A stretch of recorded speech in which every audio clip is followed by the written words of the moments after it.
Toda história de glória começa com uma promessa, mas toda promessa também será provada pelo tempo. Assim nasceu o trono de Israel, não sobre pedras de ouro, mas sobre o coração de um homem esquecido entre os filhos de Jessé. Seu nome era Davi, um pastor de Belém, um jovem de mãos calejadas e alma pura, que transformava solidão em canções e campos vazios em santuário. Enquanto os irmãos empunhavam espadas, ele empunhava uma harpa. Enquanto o exército via inimigos, Davi via o Deus que lutava por eles. Nos dias em que o profeta Samuel derramou o óleo sobre sua cabeça, o menino se tornou rei diante de um céu que testemunhava promessas eternas. E o Espírito do Senhor o tomou de tal forma que nada em Israel seria como antes. Davi cresceu, venceu gigantes, conquistou terras e unificou tribos. De pastor a guerreiro, de guerreiro a rei, ele se tornou o coração pulsante de uma nação. Jerusalém, a cidade tomada dos jebuseus, passou a ser o trono do Deus vivo, e o nome de Davi ecoava entre as nações como um cântico de vitória. Era o tempo da força e da fé, dos salmos e das espadas. Davi dançava diante da arca, e o povo dançava com ele. Sob seu reinado, Israel parecia invencível, não apenas em poder, mas em propósito. Ele era o homem segundo o coração de Deus, e a sua harpa se tornou a oração de um povo inteiro. Mas o coração humano é terreno frágil. O mesmo olhar que contemplava o céu se desviou um dia para a varanda do palácio. Lá, onde o vento soprava o perfume do poder, Davi viu Batseba, e o rei que vencera gigantes caiu diante de si mesmo. Do adultério nasceu culpa, e da culpa, arrependimento. E mesmo quebrado, Davi encontrou em Deus o perdão que não apenas restaura, mas transforma. De sua união com Batseba nasceu Salomão, o filho da promessa, o homem mais sábio de sua geração. Sob o reinado de Salomão, Israel atingiu o auge da glória. O templo foi erguido, coberto de ouro e resplandecente de louvores.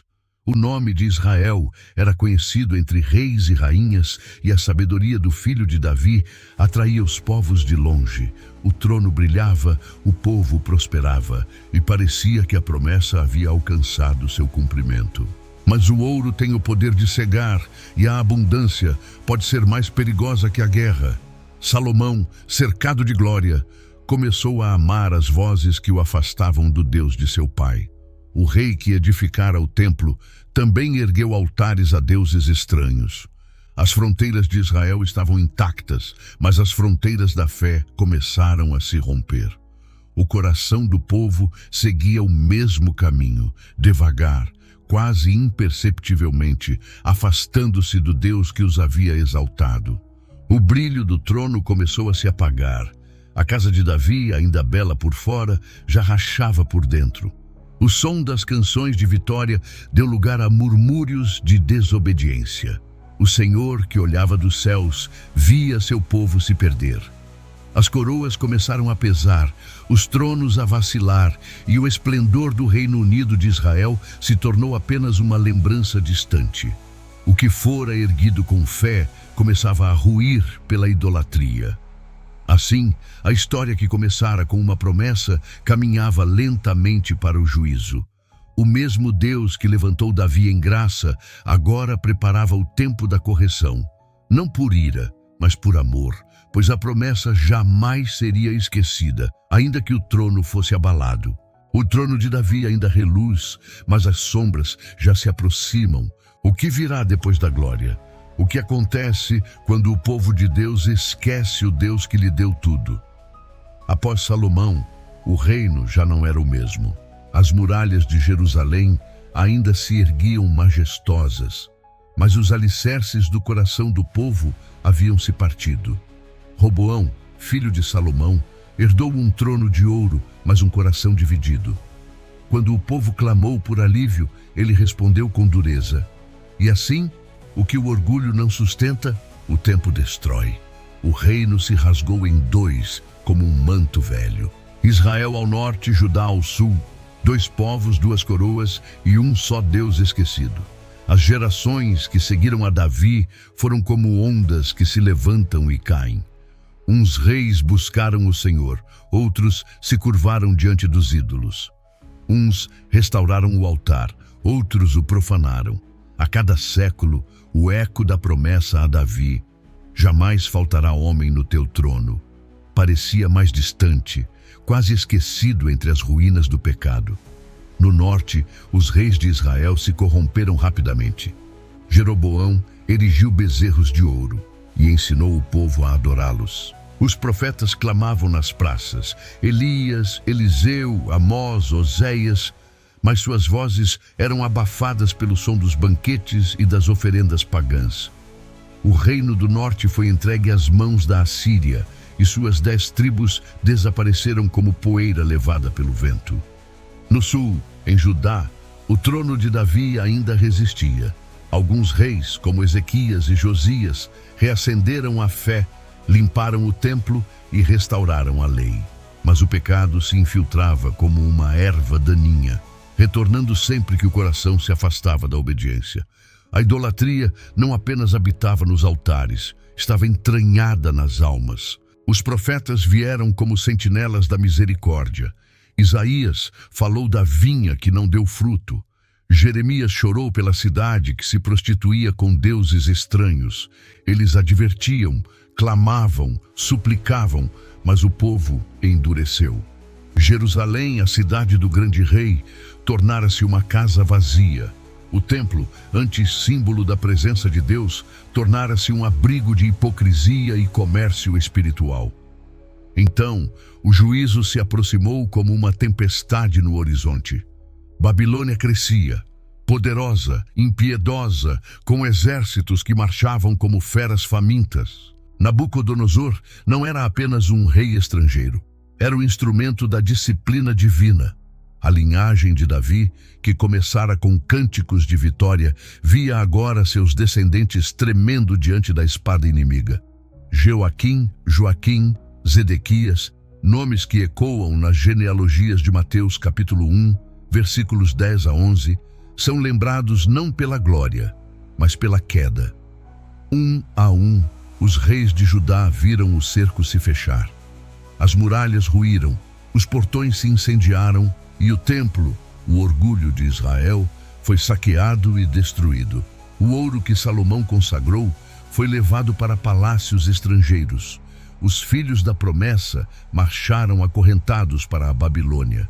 E ainda assim, mesmo entre as ruínas, algo permanecia. A aliança não fora quebrada, apenas silenciada. Deus havia prometido que da casa de Davi viria um rei eterno. E mesmo no cativeiro, entre os rios da Babilônia, os salmos de Davi ainda eram cantados em prantos. Se eu me esquecer de ti, ó Jerusalém, que se resseque a minha destra. A genealogia de Mateus é o testemunho disso. Cada nome, um fio invisível que costura o passado e o futuro. Cada geração, uma lembrança de que o trono pode cair, mas a promessa jamais. O exílio não foi o fim, foi o ventre da esperança. Deus dispersou o povo, mas também preparava o cenário para o retorno. A linhagem de Davi não seria extinta, ela dormia, aguardando o nascer de um novo rei, de uma nova aliança, de um novo cântico. Nas margens dos rios da Babilônia, os anciãos de Judá sentavam-se em silêncio. Suas harpas pendiam nos salgueiros, seus olhos fitavam o horizonte. O som das correntes se misturava ao murmúrio das orações. Jerusalém havia caído, e com ela, o orgulho de um povo. Os muros destruídos, o templo queimado, o trono vazio, parecia o fim da linhagem real. Mas Deus não havia terminado a história. Ele apenas mudara o cenário. O exílio foi um espelho. Diante dele, Israel viu o reflexo do próprio coração, infiel, cansado, quebrado. Mas ali também descobriu algo que nunca havia percebido plenamente: que o Deus do templo é também o Deus do deserto, que sua presença não depende de paredes de cedro, mas de corações arrependidos. Os profetas começaram a sussurrar palavras de esperança. Jeremias, em lágrimas, escreveu sobre o novo concerto que Deus faria com o seu povo. Ezequiel, entre visões, viu ossos secos se levantarem como um exército. Daniel, entre leões e reis estrangeiros, sonhou com um trono eterno que nunca seria abalado. A promessa antiga, feita a Davi, de um filho cujo reino não teria fim, ainda pulsava. E enquanto os impérios se sucediam, Babilônia, Pérsia, Grécia, Roma, o fio da promessa permanecia firme, invisível, tecendo gerações silenciosas. É aqui que Mateus, capítulo 1, versículos 6 ao 11, ganha sentido. A genealogia que começa com Davi e desce até o exílio mostra que a linhagem real não morreu, apenas esperou. Cada nome, Salatiel, Zorobabel, Abiúde, é um testemunho de resistência espiritual. Eles nasceram em tempos sem trono, mas carregavam no sangue a lembrança de uma promessa divina. Quando o povo voltou à terra, sob o decreto de Ciro, encontrou Jerusalém em ruínas. Zorobabel, descendente de Davi, liderou a reconstrução do templo. Não havia ouro como no tempo de Salomão, nem glória como nos dias de Davi, mas havia fé. E o Senhor disse, por intermédio do profeta Ageu: a glória desta última casa será maior do que a da primeira. O que parecia um consolo era, na verdade, uma profecia. O verdadeiro herdeiro de Davi não se assentaria em um trono de marfim, mas numa manjedoura. Não empunharia uma espada, mas carregaria uma cruz. Os séculos passaram. O trono de Israel permaneceu vazio. Reis estrangeiros governaram sobre a terra prometida, e o povo esperava. Esperava por um rei que viesse restaurar, redimir, libertar. E quando o tempo se cumpriu, o anjo anunciou a uma virgem em Nazaré: o Senhor Deus lhe dará o trono de Davi, seu pai, e ele reinará eternamente sobre a casa de Jacó. Assim, a linhagem de Mateus, capítulo 1, se fecha com chave de eternidade. Davi, o rei, Salomão, o sábio, os reis de Judá, os exilados, os esquecidos, todos convergem em Jesus, o Cristo. A coroa de Davi encontra seu verdadeiro dono. O exílio termina, não por decreto humano, mas pela presença divina. Aquele que veio da casa de Davi não reconstruiu apenas muros, mas corações. O trono que fora manchado pela injustiça agora é restaurado pela graça. E o mesmo Deus que julgou Israel por sua rebeldia, agora o redime com misericórdia. De Davi ao exílio, a história é de queda. De Jesus em diante, é de redenção. A linhagem real, que parecia extinta, floresce em um reino que não tem fim. O reino do Cordeiro. Se esta mensagem falou ao seu coração, lembre-se, as promessas de Deus nunca morrem. Apenas aguardam o tempo certo para florescer. Assim como o Senhor restaurou a casa de Davi, Ele também pode restaurar os sonhos, as alianças e a fé que pareciam perdidos em sua vida. Compartilhe esta palavra com alguém que precisa ser lembrado de que mesmo nas ruínas, Deus ainda escreve recomeços.